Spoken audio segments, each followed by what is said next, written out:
Fala galera, mais um vídeo aqui pro canal. Hoje não tem muito o que falar, né? É ser mais do mesmo, ser repetitivo. As desculpas são sempre as mesmas, os erros são sempre os mesmos. E parece que não vai mudar muito em relação a reforços e esse marasmo que vive o Vasco.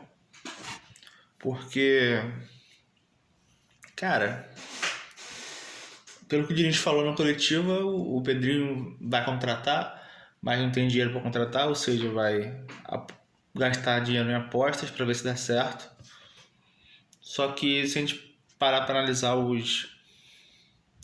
as últimas contratações do próprio Pedrinho, né? Não dá pra gente ser muito esperançoso, porque das apostas, né?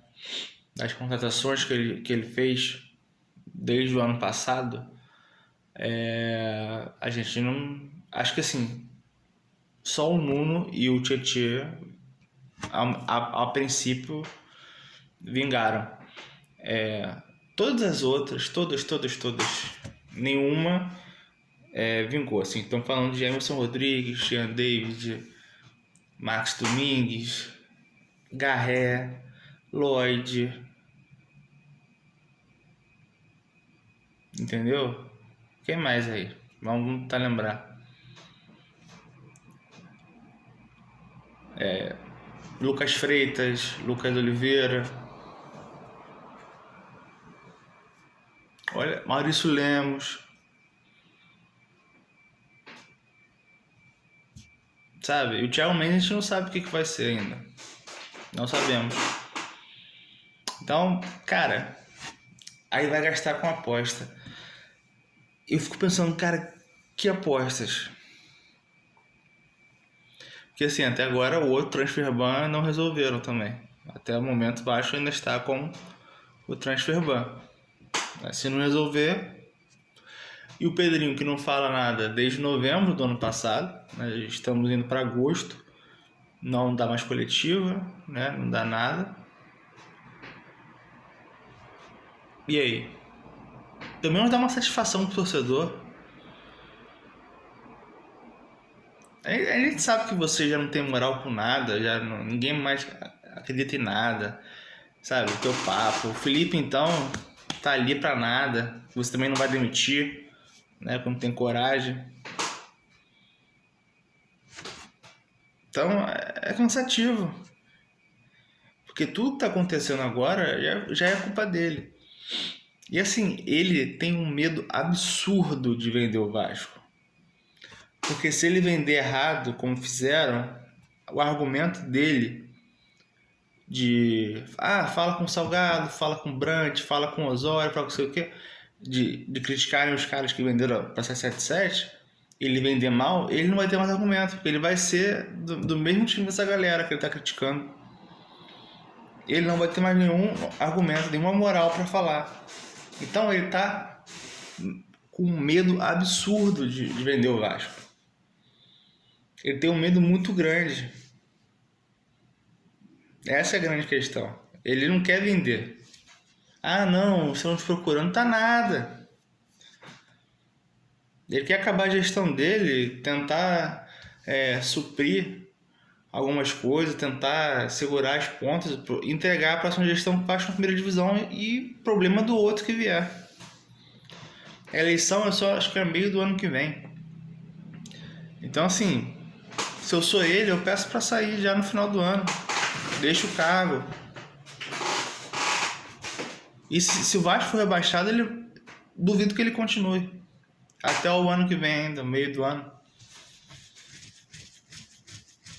Porque, cara, o Vasco não precisa mais de ex-jogadores em cargos de presidência, de direção, sabe? De cargos altos, porque não tem preparo para gestão. O Vasco tem que ter um presidente gestor, administrador, que entenda de finança para arrumar a casa. Porque qual a experiência do Felipe e do Pedrinho? O que eles entendem disso?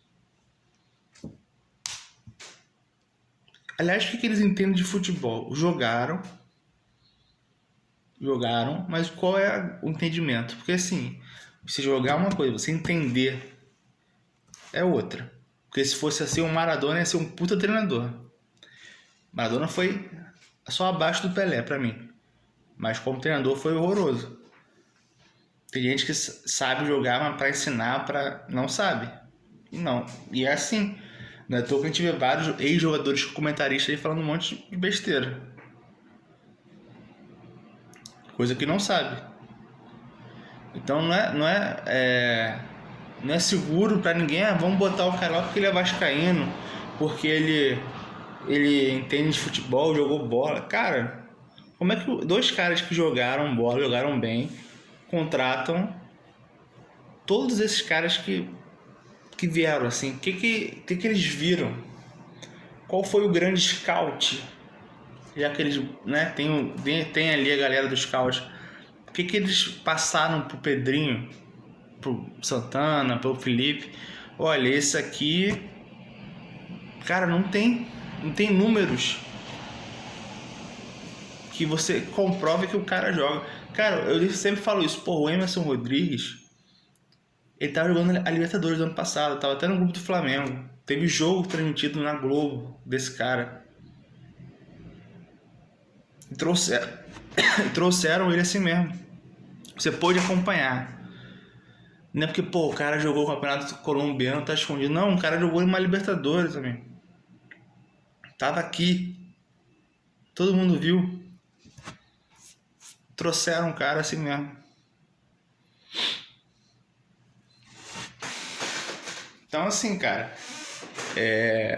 preocupa, porque o Vasco, todos os anos que o Vasco caiu, nunca foi por ter o pior elenco, ou os 4 piores elencos. Tem muita pressão, elenco mal montado, camisa pesa nesses lances, porque a pressão é maior. Então, assim, tem problemas de salário. Cara, dessa gestão, não tem atraso de salário. Tu vê hoje, pra quem não viu, os jogadores do Galo estão cobrando o Galo na justiça por salário atrasado, FGTS, luva. E assim, é muita coisa. Pelo menos 4 cobraram isso do Atlético. Tá notícia, o Corinthians também tá todo ferrado.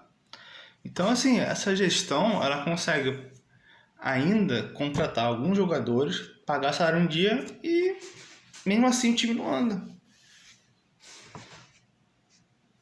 E é bizarro, porque a gente viveu muitos anos de gestões com jogadores com 3, 4 meses de salário atrasado. Então, assim, qual é a desculpa agora? E repito, os jogadores também têm que ser cobrados. Eles têm que ter uma cobrança. Porque, assim, o que eu vi hoje foi ridículo. Porque, assim, tomar gol mais uma vez por conta de erro de posicionamento numa bola aérea, bola parada, cara. Bola parada, você tem mais gente defendendo que atacando dos caras. E mais uma falta completamente imbecil. Numa linha lateral, o cara dá uma banda, o Paulo Henrique dá uma banda no cara. E ainda erra no posicionamento do gol. O cara cabeceia na frente dele. Então, assim, eu repito, é muito fácil fazer gol no Vasco. Então não adianta você criar chances, dominar a partida. Se uma bola cruzada na área, já acaba com tudo. Foi igual o jogo contra o Grêmio. Jogo na mão. O Grêmio não ameaçava nada no segundo tempo. Assim como o Del Valle não ameaçava em nada. Só se defendia. E você, numa bola parada. E aí eu repito, pô, o Diniz tem seus problemas? Pô, eu concordo. A coletiva dele, sabe, é cansativa. Mas, cara, ele vai falar pro Ryan perder aquele gol? O Verratti perde 2 gols de cabeça, porque a segunda bola foi na cabeça dele, que cabeçou pra cima. E o gol que ele atrasa pro goleiro praticamente com o pé. Ah, mas ele fez o gol no segundo tempo. Beleza, fez o gol 70 e pouco do segundo tempo. Quando tava 1-0.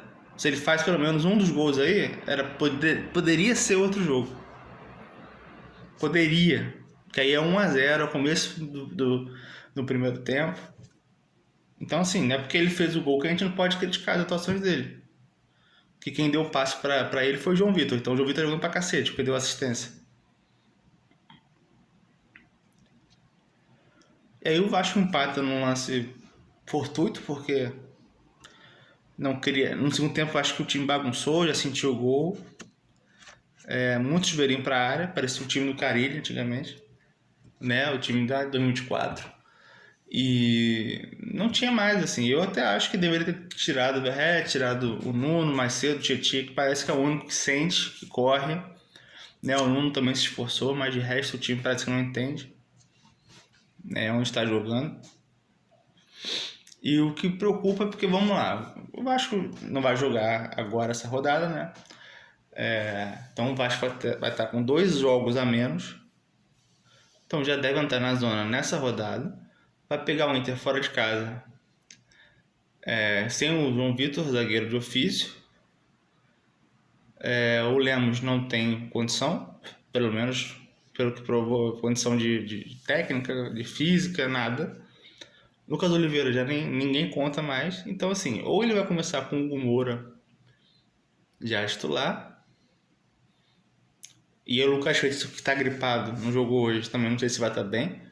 E aí vai ter que botar o Luiz Gustavo, que nunca jogaram juntos.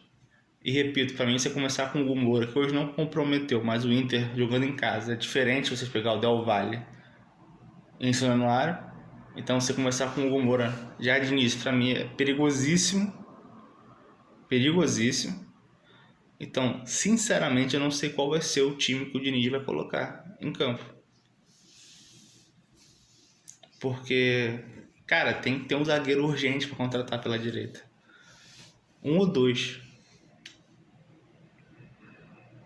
Porque, cara, não que o Inter esteja jogando muito, mas o Inter tá jogando em casa, vem de 2 vitórias, entendeu? E tá num momento um pouquinho melhor. Tem alguns jogadores melhores. E o momento Vasco, além de ser frágil psicologicamente, é um momento que, cara, você cruzar uma bola na área pode sair gol. Você cavar uma falta perto da área para cruzar a bola, qualquer bola cruzada na área do Vasco, você acha que vai ser gol. Não tem, assim, a menor segurança. O Vasco pode estar ganhando o jogo de 2-0. Em 5 minutos, o Vasco pode tomar um empate com 2 escanteios.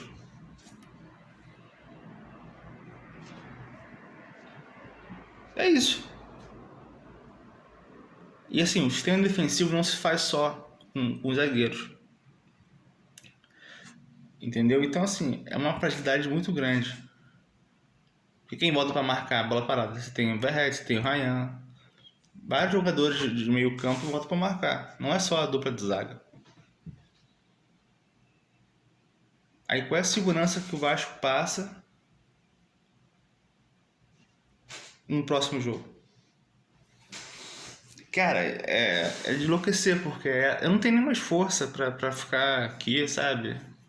Mais fico pra falar do jogo. Mas, cara, essa é a pior gestão que o Vasco teve. Porque, eu vou falar, eles tiveram ainda condição de pagar salário em dia, de ter um goleiro do nível do Léo Jardim, do Coutinho. E os caras torraram dinheiro. Eu espero que o Pedrinho Felipe, assim, depois de saindo do Vasco, nunca mais se envolva com o futebol do Vasco, amigo. Não se envolva com nada em relação ao Vasco, de direção, de nada, de carro. Vocês não sabem nada de futebol. Vocês não têm visão pra nada. É desanimador. Vocês não sabem absolutamente nada de futebol. Jogaram, mas não sabem nada. Nada de gestão, de comunicação, de finanças. Vocês não sabem nada.